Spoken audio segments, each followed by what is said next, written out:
काम करें। चौधरी अजय सिंह चौटाला जिंदाबाद, जिंदाबाद, जिंदाबाद। चौधरी देवीलाल अमर रहे, अमर रहे, अमर रहे।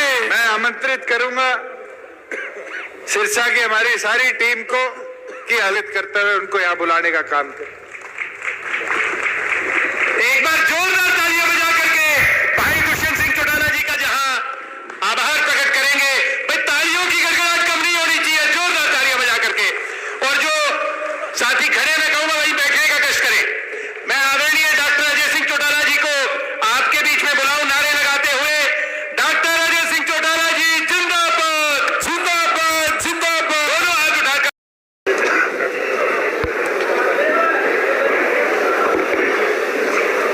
बहुत ही आदर और सम्मान के योग सिरसा संसदीय क्षेत्र की इस नव संकल्प रैली में उपस्थित डबवाली मंडी के इस पावन पवित्र प्रांगण में संसदीय क्षेत्र के गांव-गांव और शहर के वार्ड स्तर से आए जननायक चौधरी देवीलाल की सोच पर पहरा देने वाले सम्मानित पिता तुल्य बुजुर्गों, हम उम्र दोस्तों, कृषि प्रधान भारतवर्ष के उज्जवल भविष्य, अजीज प्यारे बच्चों, माताओं और बहनों, पत्रकार एवं छायाकार बंधुओं, हरियाणवी संस्कृति को अपने दम पर जिंदा रखने वाले कलाकार दोस्तों और मंच आसीन जननायक जनता पार्टी हरियाणा प्रदेश इकाई के हमारे अध्यक्ष, सादगी के प्रतीक सम्माननीय सरदार निशान सिंह जी, आपके हरियाणा प्रदेश के उप मुख्यमंत्री अजीज दुष्यंत चौटाला जी, जहां पार्टी का 6वां स्थापना दिवस मना रहे हैं, वहीं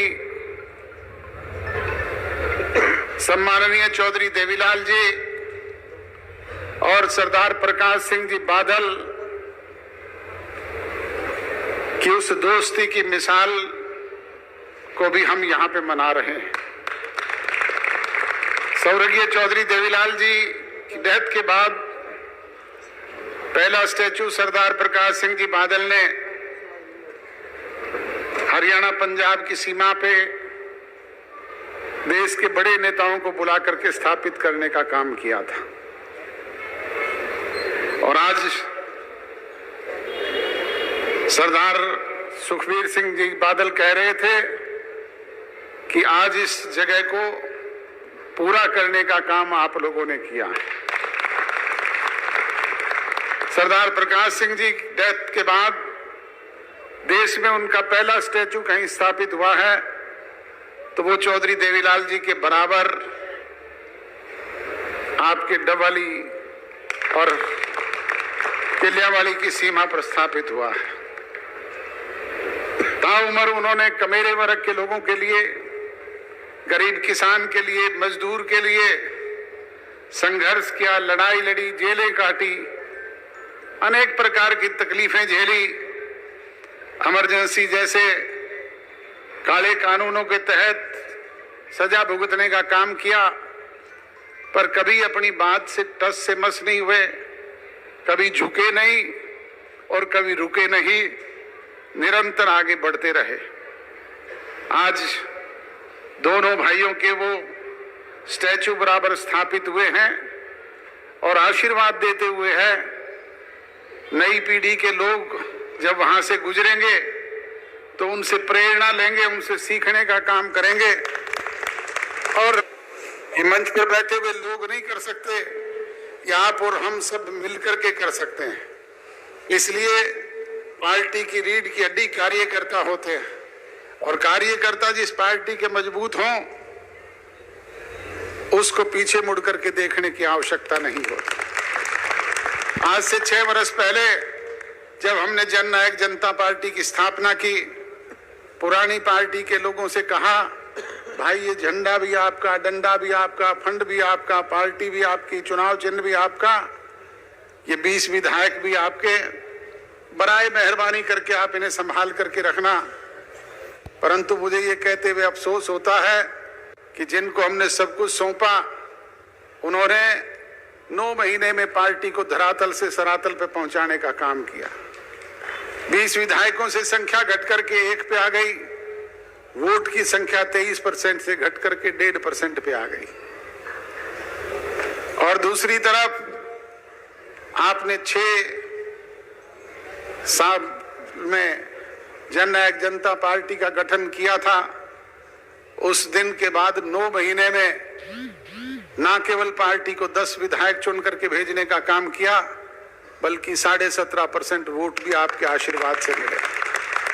बुजुर्गों और नौजवान दोस्तों, आज उस ताकत को और बढ़ाने की जरूरत है। जो 17.5% वोट थे उनको 51 में तब्दील करने की जरूरत है और वो काम आप कर सकते हैं। अभी चुनाव राजस्थान के हुए, चुनाव के बाद फतेहाबाद में पत्रकार मुझे कह रहे थे कि आपकी तो 19 की 19 सीटों पे जमानत जब्त हुई है। मैंने उन्हें कहा कि राजनीतिक कार्यकर्ता, राजनीतिक नेता काम करता है, पीछे मुड़ करके देखना उसका काम नहीं है। हमें ध्यान है जब 1984 में लोकसभा के चुनाव हुए, 10 के 10 संसदीय क्षेत्रों में हम हार गए। चौधरी देवीलाल सोनीपत से लड़ रहे थे, चौटाला साहब हिसार से लड़ रहे थे, एक भी सीट नहीं जीत पाए। और थोड़े से समय के बाद चौधरी देवीलाल ने जन आंदोलन शुरू किया। 1987 आते आते आपके सामने हालात परिवर्तित हुए। 90 में से 85 सीट जीत करके इस देश में रिकॉर्ड स्थापित करने का काम जननायक चौधरी देवीलाल जी ने किया। ये बीज हमने बोया है, ये फल भी देगा, छांव भी देगा, हर तरीके से प्रफुल्लित भी होने का काम करेगा, ये वट वृक्ष भी बनेगा।